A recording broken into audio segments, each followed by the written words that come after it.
if you're looking at this and you're thinking, and if you saw this guy walk into your front door, you would be like, who the f are you? Well, you need to relax because this is just neck training and it's one of the better training methods that will help to prevent concussions. I'm about 3 weeks post a concussion that I got, and it was from a blindside hit. We didn't see each other. It's very similar actually to the hit that Sidney Crosby took. I know that this hit would have been much worse for me had I not done any type of neck training or any of the other exercises that help out to strengthen everything around my head. To be clear, neck training itself will not prevent every single concussion or every single head contact that you take. But in a contact sport like hockey or others like wrestling, football, everything else where you're bumping heads with people, literally like a fucking ram you guys are, to neglect this or any type of neck strengthening is doing you a huge mistake. And while there's many other variations that you can think of, the two basic movements that I train for the neck are neck extension and neck flexion. These two are pretty much the only ones that you need. Now you do have side to side and you do have rotational. Those make 6 motions for the neck, but you will do okay just training neck extension and neck flexion. Now, if you're coming off a concussion like I did, you may not want to add extra movement right away. You might want to do static holds, which can easily be done on any type of bench. And as your neck recovers and you get stronger again, you can lower the angle, which will bring you closer to the ground until you're back to a base standard of a parallel bench for 3 sets of 3 with an 8-second hold. In some other cases, even if this is too much, just putting your head up against the wall with a foam mat will be a great starting point if you've never trained the neck before. Additionally, remedial shoulder work will also help out to strengthen the neck indirectly. Also, if you do strengthen the neck, it will strengthen the shoulder indirectly. And fun fact, if you do strengthen the neck, it will actually strengthen the bicep, which will help to gain more muscle mass down the road because now you're lifting more weight that the area can handle because now your nervous system can handle it. All technical babble. If you train your neck, you get stronger bicep. I really believe my most recent concussion would have been a lot worse had I not done any of this style of training before going into that type of injury. This is my 3rd concussion in my lifetime. It was the first in 5 years. I guarantee you there's other head traumas that I would have had would have been a hell of a lot better with the supplementation protocol I took in addition to this style of training. So neck training for coming off of concussions. What would I do for that specifically? Very important. I truly believe that by having a stronger neck, it either made the risk of my concussion a hell of a lot, like it really dampened it, so it lowered the impact that I took, and I also recovered from it a lot quicker. Now, the supplementation part is the original starting point that I took because when you have a concussion, you can't really do much because it's going to affect your head, all the blood flow. You don't want that necessarily. You might not even be able to move because you're going to have like a massive headache. You might even be throwing up and you're going to have blurred vision, so your balance is going to be screwed up. You have to like basically put yourself into a dark room and wear glasses all the time or get special treatment. Like depending on your severity, you would not jump into this right away. As you're getting more and more recovered, I would add this on in addition to maybe some proprioception or balance training or everything like that. There's some proven science around those methods, so I'm not going to dismiss that they work. I'm just telling you what prevented it to begin with from me with the specific targeted neck training. Mike Tyson, famous, is he a wrestler or like a MMA? Like boxer? Is it oh my God. I'm not cutting this out. You're gonna leave it in raw. Like, okay, Mike Tyson, a fighter. Let's just call it that, because the concussion's probably still affecting me for sure. Anyway, Mike Tyson, but for his training, he would literally have his head on the ground and then roll his body all the way around it. Now, in the sport that he does, we'll just leave it there. In the sport that he does, and it goes for all contact sports as well, to neglect the neck is a huge mistake and puts you at a massive risk.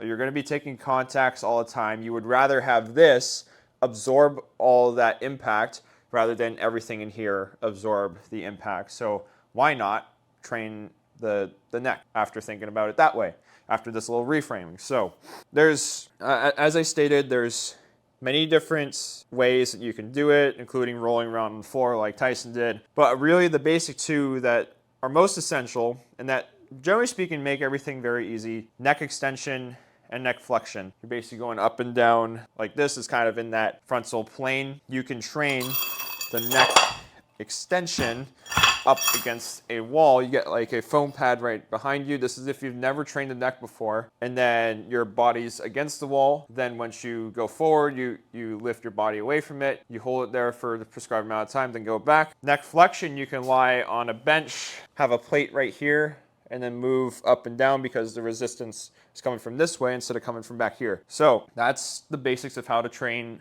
both of those. That's really all you need. Most people are going to be weaker in neck extension because we're going to be here all the time. It's not limited to just athletes, like especially if you're always on your phone, the Instagrams, and posting your picture of the day for all your followers or everyone else who you're trying to impress. You're going to be here in this position. It is going to affect your neck in some small way, shape, or form because you're going to be in this position more so than trying to open yourself up in all likelihood. That's not to say that neck extension is weak in every single human being ever. It's just a vast generalization, but more often than not, neck extension is going to be weaker in most people. So if in doubt, train that first. Train neck extension first over everything else in your neck. Once you do get to that point and you're progressing the strength off of the wall, you would go onto the bench directly, or you would have a cable harness and attach it to your head, attach either not dumbbells, plates like I have, or you can attach it to a cable.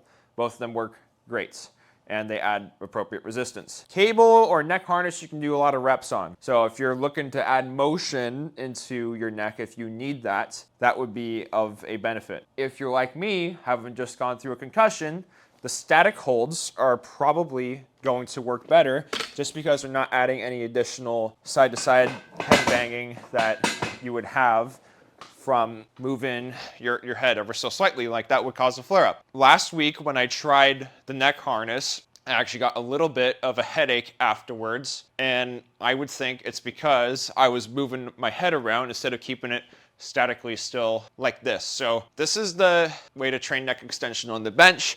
If you're to do neck flexion, you would flip around. I don't know how my mic's going to sound on this. This is going to be harder on the bench just because you're going to be moving forward a little bit. So I would have this one at your own risk. But these are still ways to train the neck with no equipment. You can do it from almost anywhere. And this is how you do it safely and progressively. You would just lower the bench until you hit parallel to the ground, and that's your progression from there. Once you do get the neck more comfortable, you're also taking the concussion supplements, you're feeling a lot better, then you can probably start to incorporate rotator cuff exercises with the shoulder. I have a fuller video on exactly that. You can do anything from, Cuban external rotator, Powell raise, trap 3 raise, face pull, anything that uses more of the rotator cuff. I wouldn't do any major presses or pulls. Like if you do okay with like a dumbbell row or a cable pull or lat pull down, anything like that, you could probably get away with those. I wouldn't do anything crazy like a chin up or a bench press or a bodyweight dip or anything like that, just because that's gonna use more of your full body. The head rush that you might get from those, just definitely be careful with it as you're rehabbing from the concussion. Man, I think, and really that's it. And then you get it strong to a point where you can do the neck extension on the parallel to the ground, 3 sets of 3 by 8 second holds. That is a baseline standard. You build it up from there. Neck flexion, you don't really need to do it flat. Maybe that's just a weaker point for me. We'll just call it the same thing for both, where you would do flat bench and then you do 3 by 3 for 8 seconds. Why not? The easier neck flexion standard is to say you have 10% of your body weight for 15 reps that you can lift up and down without cheating the form. And yeah, that's where you get your neck to. Thankfully, because I had my neck strong enough, because I had that standard of flat bench already and it was strong there, I reached those benchmarks initially. I think this concussion was a lot better for me to handle, in addition to the supplements too, than if I didn't have any of this protocol and whatnot. I do not want to see any hockey player go through this. I don't think you need necessarily, not all cases are equal. Some concussions are so bad that you need to do proprioception work and balance work and retrain your body and eye work and everything like that. There's still continual research on it, but we also need to stick with the basics and what's going to be timeless throughout. And I really wish coaches taught me this. This would have allowed me to play a lot more and maybe a lot better. If I were to actually really think about it with my concussions, because I had one when I was 16. These were not diagnosed, by the way, but usually one of the symptoms, right, is that you have a headache for a prolonged period of time, like at least a week or so afterwards. Definitely had it when I was like 16. I had my bell rung when I was like going back to when I was 12. That was like the first time I experienced that type of thing. I had one in junior hockey. That was number 2, the second major one that took me out for a month and a half or 2 months. And now there's this one. So basically 3 major ones. Maybe I have CTE down the road. Bobby Hull just died of it not too long ago. Or sorry, they found out that he had it, because when you're diagnosing CTE, you can only look at your brain after the fact. So it's really hard to tell if you actually have it, although some of the other signs is that you develop like dementia very early on, or memory loss, or any of the other very sad to see symptoms. So maybe I'll have something when I'm 80 years old. I don't know. But for now, I'm feeling okay.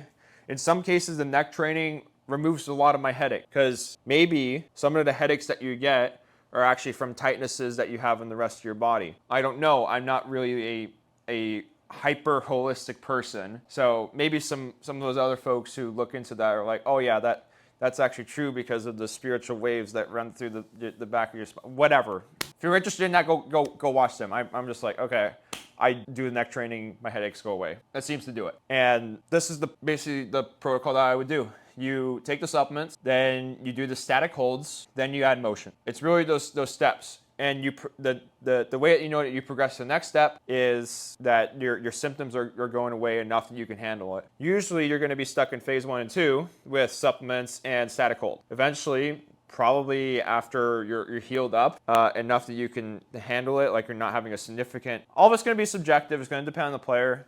You're going to need to trial and test some of these on your own. So it's not going to be like a definitive, but this is just a general guideline. This is what I would do. So for anyone with concussions, I hope this gets out there.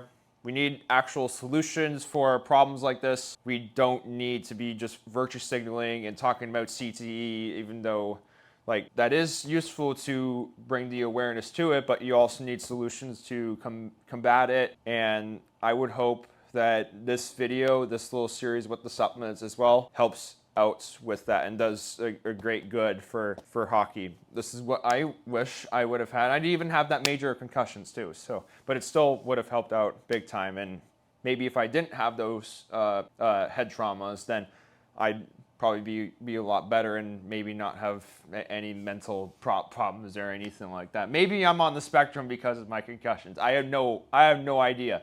That's up to you to decide. But anyway, that's what I would do. Please let me know if you have any questions. You can check out my website, abilitytraining.com, for specific details on working with me one-on-one and the ways to do that, whether it's online or in person. And yeah, I hope this helps out anybody. It doesn't even have to be hockey players. It can be anybody with a concussion problem if they're seeing this. So if I help out at least one person, I know I did my job very well here. Thank you for watching. I will see you next time.